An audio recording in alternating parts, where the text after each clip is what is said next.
is the recommended level. Adults 20% overweight, and this number has tripled in the period from 1984 to 2008. Elderly, 94% of 67 years old plus report to be active moderately active less than an hour a day. Everyday activity is gone. Sport engagement is still strong, but the rest of your life you live sedentary lives. And this calls for action, and there are a lot of action plans. 8 ministries went together with a beautiful action plan, 2005. Not enough resources are allocated, but we have still to evaluate the success of these plans. There's a need for action. These are epidemiological evidence. This is the health justification. But the health justification has another side, and my role here is to say on the one hand, on the other hand. And there is another side to the health justification. We live in societies that experience a social process sociologists call medicalization. Ideas of health, wellness, illness, death, pain becomes increasingly important in people's minds, and the use of medication is on the rapid rise, as you all know. And there are cultural ideals that make the health justification problematic to a certain extent. We live in a culture where there is individualization. You have to create your own life, and it's a visual culture. You have to create your own life through appearance. And there is a vulgarization of the health justification.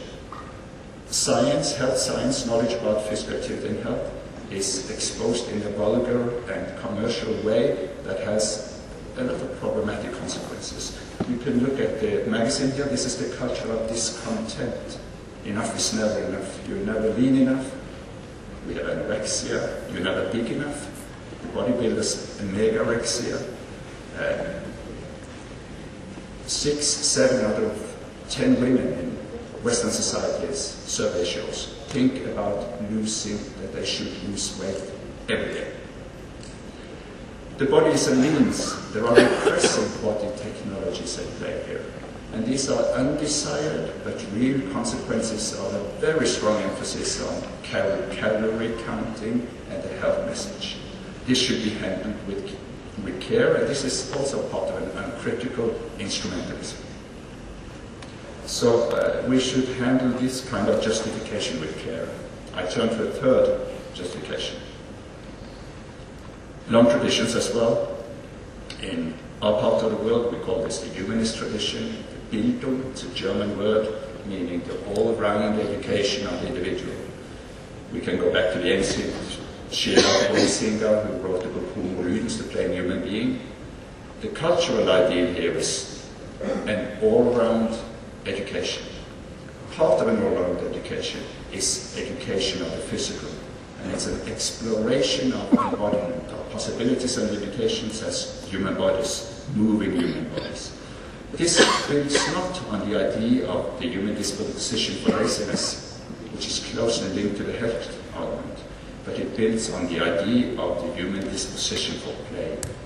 And culture, Singer say, arises from play. This is close to Olympic ideology, where culture, sport, education are closely linked. The idea here is meaning in movement, not meaning after movement, not the product of movement. This guy on the image, he uses modern technology. He's 100 years old. He explores his embodiment in an interesting way. So the idea is that being active has meaning within itself. And the meaning is strong experiential qualities. I think we do big mistakes when we promote physical activity always as being joy and fun. Well, they can be, but part of the fascination is that it's direct, it's sensual, as you see in the water image here. It's pleasure and pain, and it's pleasure after pain, and it's the learning of how to deal with your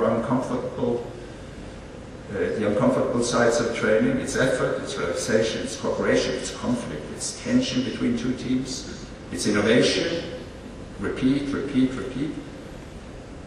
It's innovation, new things, and it's routine, repeat, repeat, repeat. This is good. This is the direct and sensual world of physical activity, and it's full of contrasts, and that makes it fascinating. It's not joyful the first time, necessarily, but if you believe in Aristotle, who talks about habilitation, how you get used to physical activity, these experiences increase in complexity and interest as you carry on.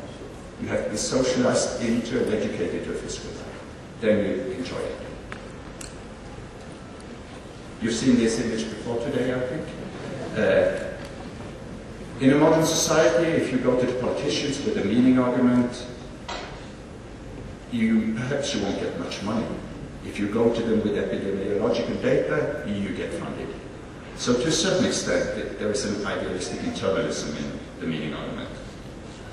You need to make it actual. You need practical political force. And of course, like this child on the image, he explores the joy of physical activity, but he is very reduced in his activity possibilities. And the exploration of his embodiment is restricted because of the health problem. So definitely health is an issue here. And that's why I think there is a need for an integrative approach. I have a few more minutes. But my message would be that the basic justification for a physically active life in a population is not health. It's the embodied quest for meaning in every life. It's the exploration of physicality. It's the idea of a meaningful and good life where you explore all your capacities. This is a stable justification, independent of new technologies on it. We will still be bodies also in the future, even if we have remedies to reduce the negative health effects of inactivity. The policy implication is, of course, as most good physical activity promotion programs do, they focus on inner motivation, on lifestyle changes, on mastery orientation, on Aristotelian habituation. And this is good. The problematic side of the health emphasis is the radicalization, as I discussed earlier. Instead of basing physical activity efforts on the idea of the human being having a disposition for laziness, we should focus physical activity efforts on the idea of the human's disposition for play. Morality, the learning of values, is significant and important arena in sports. Sports is a social experiment in many ways and can be used in efficient ways. But there are many moral ideas, many masculinity and femininity ideas in a multicultural world. And the health challenges are to a certain extent similar, to a certain extent different in different societies. These should be integrated and secondary parts of the justification. And they vary with social cultural context. So, again, the message is a justification based on the meaning and the values in activities in itself.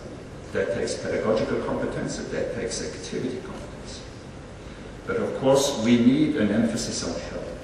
But then we need a cross-disciplinary, holistic idea of health, and the health argument has to be secondary to the meaning and play argument.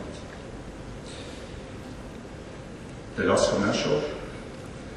This is Oslo, the city where I come from. In June next year, we will have a big conference, the European College of Sports Science Conference, 24th to the 27th of June, where this will be an issue as well. And my colleagues in the panel here will hopefully join me at this conference, and you can explore further these issues. And you can read everything about this conference on the homepage. Please do. I will welcome you all to Oslo. Thank you. What you do in Norway, and generally as to what inactivity does to the body.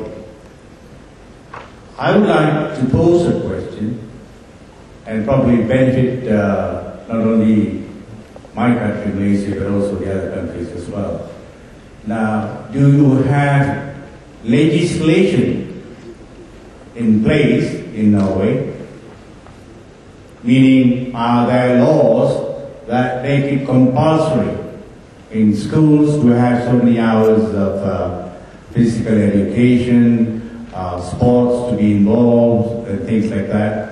And whether you have done any research, or if not, whether there has been any study with regard to making it a compulsory thing in the countries. I think in Malaysia, I would like to say, we do not have any compulsory law at the moment which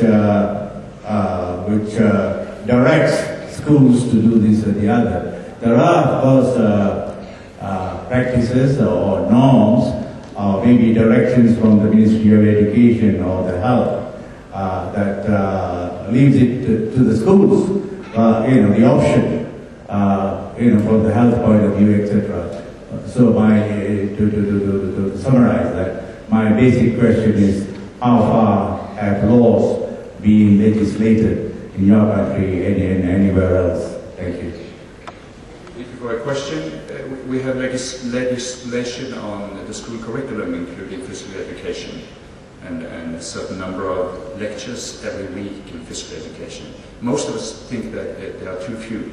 It's not every day physical education. That's why these days there are new measures to enable schools to offer at least 1 hour of physical education every day for the students. It's not yet defined by law, but there are pilot projects out there, and there are intervention studies trying to find out how this can shape a physically active lifestyle among young children. Brian and Stuart can answer you more on what kind of empirical evidence we do have on programs like this. But we have these programs. Are they compulsory? The schools involved in these pilot projects, yes, compulsory.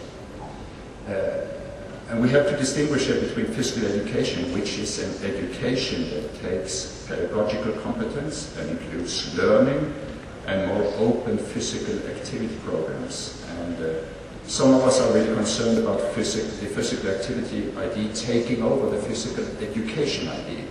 This is linked to my argument here. That must never happen. The two draw in the same direction, but are a bit different.